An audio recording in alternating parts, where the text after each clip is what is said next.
आलमी अदालत इंसाफ का इसराइल को रफा पर हमले फौरी बंद करने का हुक्म। जनूबी अफ्रीका की नई दरख्वास्त पर आलमी अदालत ने फैसला सुना दिया। कहा अक़वाम मुत्तहिदा गजा में नस्लकुशी की तहकीकात करे। इसराइल अक़वाम मुत्तहिदा को गजा तक रसाई दे। आलमी अदालत ने फैसला 13-2 की अक्सरियत से सुनाया। अदालत के सदर ने सिहूनी रियासत के खिलाफ चार्जशीट पेश कर दी। कहा गजा के बाद रफा में भी इंसानी सूरत हाल तबाहकुन है। फलस्तीनियों पर जमीन तंग कर दी गई। खाने पीने की अशिया को रोका गया। इसराइल कत्लेआम में मुलव्विस है। रफा ऑपरेशन की वजह से जिंदा रहने की बुनियादी सहूलतें तबाह हो जाएंगी।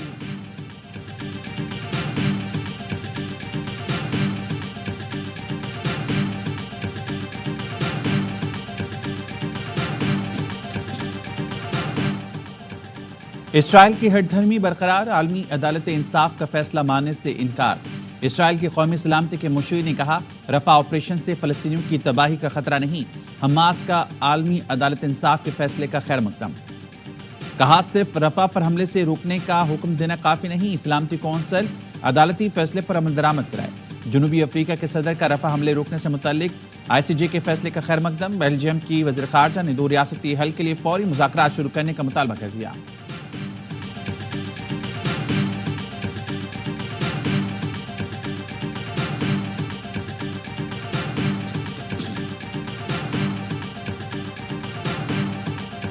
वज़ीर आज़म शहबाज शरीफ का आलमी अदालत के फैसले का खैर मकदम। आलमी बरादरी से फैसले पर फौरी अमल दरामद कराने का मुतालबा। शहबाज शरीफ ने पेटिशन दायर करने पर जनूबी अफ्रीका को खिराज तहसीन पेश किया। कहा पाकिस्तान ने पहले भी जनूबी अफ्रीका की पेटिशन की हिमायत की थी। आइंदा भी तमाम फ़लस्तीनियों का केस लड़ते रहेंगे। वज़ीर आज़म का आयरिश हममनसब से टेलीफोनिक राब्ता।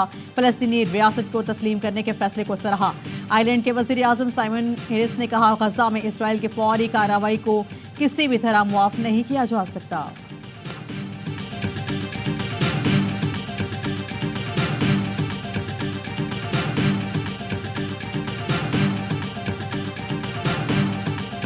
सूबाई हुकूमत ने मुलाजमीन की बुनियादी तनख्वाहों में 10% इजाफे की तजवीज़ पेश की है। 1800 अरब से ज्यादा के बकायाजात वफाक के ज़िम्मे वाजिबुल अदा हैं। खैबर पख्तूनख्वा ने विफाक से पहले बजट पेश कर दिया। तनख्वाहों और पेंशन में 10% इजाफे की तजवीज़। मुख्तलिफ शोबों में टैक्सेस में कमी कर दी। वज़ीर ख़जाना आफ्ताब आलम ने 17 खरब 54 अरब रुपए का बजट पेश किया। तरक्याती अखराजात के लिए 416 अरब से ज़ायद मख्तस। तालीम के लिए 362 अरब रुपए, सेहत के लिए 232 अरब रुपए मख्तस कर दिए गए। बजट में गंदम की खरीदारी के लिए 26 अरब मख्तस। तवानाई के लिए 31.5 अरब। बिजली के लिए खैबर पख्तूनख्वा डिस्ट्रीब्यूशन कंपनी कायम की जाएगी। कम अज़ कम माहाना उजरत 36,000 करने की सिफारिश। कमर्शल प्रॉपर्टी कारखानों जायदाद की मुंतकली पर टैक्सेस में कमी। IMF के मतलूबा टैक्स नज़रअंदाज कर दिए गए। वज़ीर ख़जाना आफ्ताब आलम ने कहा विफाक के ज़िम्मे 1800 अरब से ज़ायद रकम वाजिबुल अदा है। विफाक फराहम नहीं कर रहा।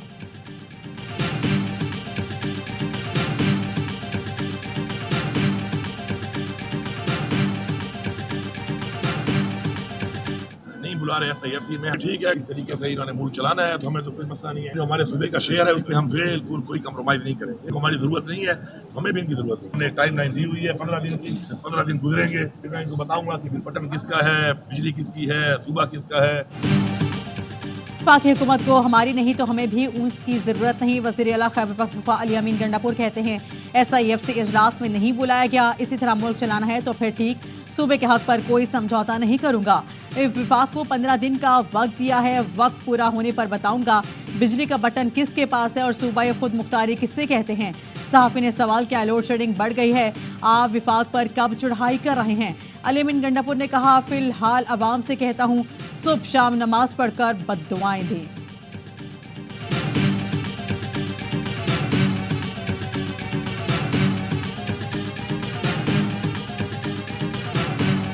जिन्होंने IMF को लेटर लिखा, GSP+ स्टेटस के खिलाफ एक मुहिम शुरू की, आज वो SIFC पे हमला आवर है। SIFC पाकिस्तान की लाइफलाइन है। आपने एक शख्सियत को अपनी रेड लाइन डिक्लेयर किया था, हमारी रेड लाइन SIFC है जिनको आप क्रॉस किए जा रहे हैं।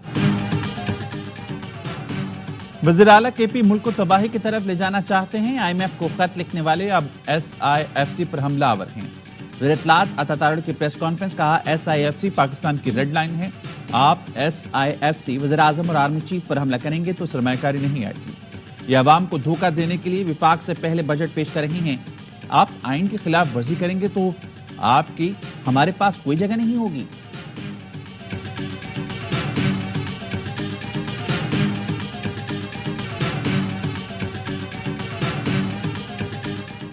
SIFC की एपेक्स कमेटी का इजलास आज वज़ीर आज़म की ज़ेर सदारत होगा। UAE और सऊदी अरब से सरमायाकारी के इक़दाम पर ब्रीफिंग दी जाएगी। इजलास को IMF के साथ मुज़ाकरात से भी आगाह किया जाएगा। सरमायाकारी के फ़रोग़ से मुतल्लिक़ इक़दाम पर ब्रीफिंग दी जाएगी। ज़राए के कहना है वज़ीर आज़म ने SIFC इजलास में वज़ीर आला KP को मदऊ कर लिया। दावत चीफ सेक्रेटरी KP के जरिए दी गई।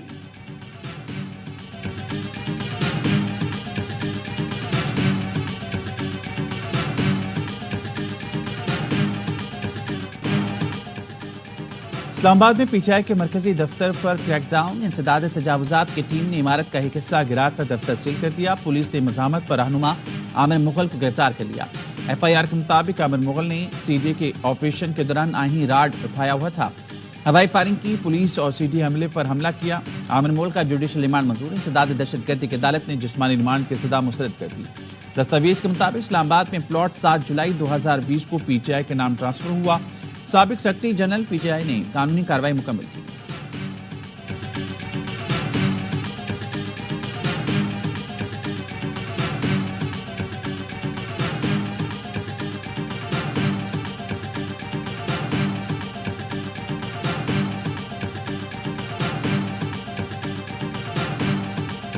ये जो सेंट्रल सेक्रेटेरिएट आप देख रहे हैं, इस पे जो अटैक किया गया CDA की तरफ से, वो बगैर नोटिस के था। हम लोग कानूनी अपनी चाराजोई जारी रखेंगे और इस निजाम के खिलाफ आखिरी दम तक लड़ेंगे। पार्टी के ऑफिस को डिमोलिश करना, इसका मतलब ये है कि ये जंग हम जीत चुके हैं।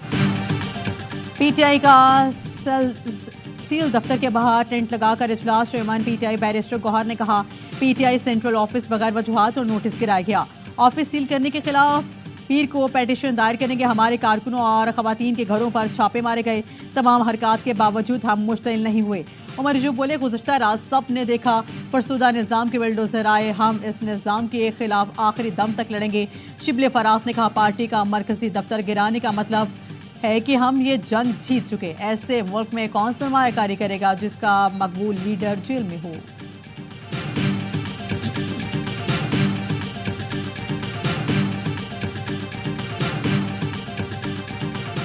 PTI के दफ्तर में तजावुजात टीम। वज़ीर कानून आज़म नज़ीर तारड़ का कहना है चेयरमैन CJ से बात की कि ऐसी नौबत क्यों आई।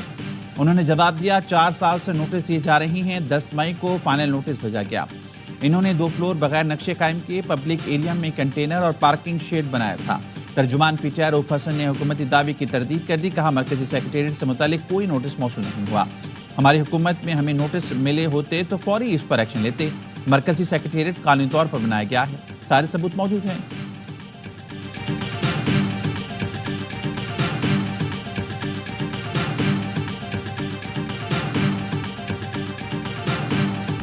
खैबर पख्तूनख्वा का बजट वफाकी हुकूमत को ब्लैकमेल करने और IMF से ताल्लुकात खराब करने की कोशिश है। वज़ीर मुमलिकत अली परवेज़ मलिक के प्रेस कॉन्फ्रेंस का वफाकी बजट के अदाद शुमार देखते हुए सूबे बजट लाते हैं। खैबर पख्तूनख्वा हुकूमत ने फर्जी नंबर्स पर बजट पेश किया। मुशीर खजाना KP मुज़म्मिल असलम ने कहा बजट पर किसी से मुकाबला नहीं। वफाकी हुकूमत IMF के साथ मसरूफ थी। बजट की तारीख ना थे सकी। मुमकिन तौर पर विफाक 6 जून को बजट पेश करता तो हम कब करते। फिर ईद आने वाली है। विफाक से खैबर पख्तूनख्वा को अपने बकाया जात नहीं मिल रहे। कबायली और बंदोबस्ती इलाकों में विफाक भी टैक्स ना लगाए।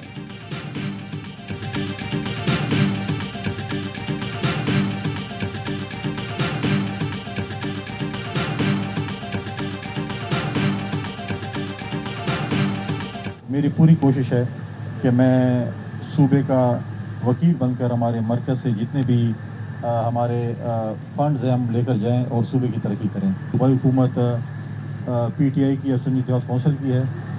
मैं अपनी भरपूर सपोर्ट उनको दूंगा। खैबर पख्तूनख्वा का वकील बनकर विफाक से फंड्स लूंगा। सूबाई हुकूमत की मदद करूंगा।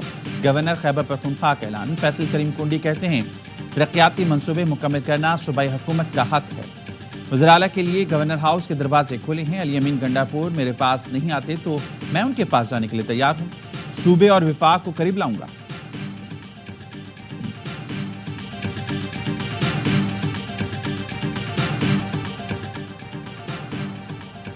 मरी के मुख्तलिफ इलाकों में मूसलाधार बारिश और यालाबारी, मौसम खुशगवार हो गया। इस्लामाबाद और रावलपिंडी में तेज हवाओं ने गर्मी का जोर तोड़ दिया। कोटली और गिरदनवा में तेज आंधी के साथ बारिश, मौसम की सख्ती कम हो गई। तोबा टेक सिंह में शदीद गर्मी और हफ्स के बाद बादल बरस गए। पंजाब के मुख्तलिफ शहरों में आंधी और हल्की बारिश ने गर्मी का जोर तोड़ दिया। सिंध में गर्मी की शिद्दत बरकरार, लाड़काना, शिकारपुर समेत कई शहरों में दर्जा हरारत 49 डिग्री सेंटीग्रेड रिकॉर्ड किया गया। कराची में दर्जा हरारत 34 डिग्री सेंटीग्रेड रिकॉर्ड किया गया।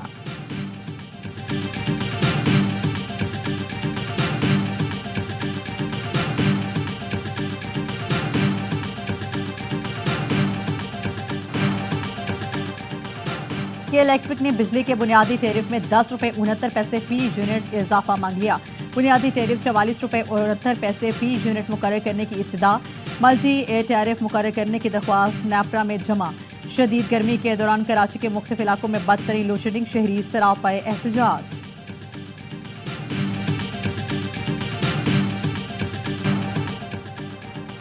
नए कर्ज प्रोग्राम के लिए पाकिस्तान और IMF के दरमियान मुज़ाकरात। IMF मिशन चीफ का कहना है पाकिस्तान की मैशत की बेहतरी के लिए तवील मुज़ाकरात किए। हुकूमत आमदन बढ़ाना चाहती है। पाकिस्तान में तवानाई के शोबे में इस्लाहात और लागत कम करने की जरूरत है। टैक्स वसूली मुनसिफाना होनी चाहिए। महंगाई कंट्रोल करने के लिए मॉनेटरी पॉलिसी इस्तेमाल की जाए। नेथन पोर्टर का कहना है पाकिस्तान से पॉलिसी मुज़ाकरात जारी रहेंगे।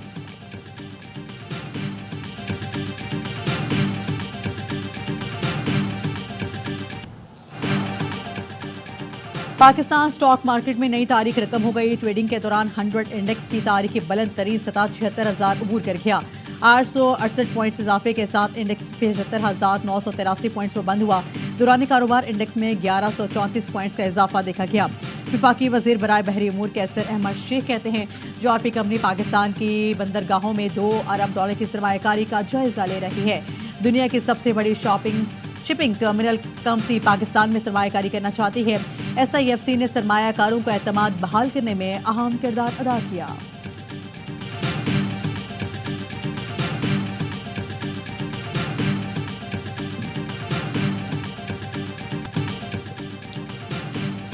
पाकिस्तान ने T20 वर्ल्ड कप के लिए टीम का ऐलान कर दिया। बाबर आजम मुसलसल तीसरे T20 वर्ल्ड कप में टीम की क़यादत करेंगे। स्क्वाड में साइम अयूब, मोहम्मद रिजवान, उस्मान खान, फ़खर जमान शामिल। इफ्तिखार अहमद, अमाद वसीम, शादाब खान, इमरान अहमद भी स्क्वाड का हिस्सा। आजम खान, हारिस रऊफ, मोहम्मद आमिर, शाहीन आफरीदी, अब्बास अफरीदी, नसीम शाह शामिल। PCB का कहना है कि टीम के साथ ट्रैवलिंग रिजर्व नहीं कर रखे गए। पाकिस्तान हारिस रऊफ मुकम्मल फिट नेट में बॉलिंग कर रहे हैं। ऐलान करदा स्क्वाड की खबर AIY न्यूज़ से पहले ही दे चुका था। 20 टीमों में पाकिस्तान सबसे आखिर में अनाउंस होने वाली टीम है।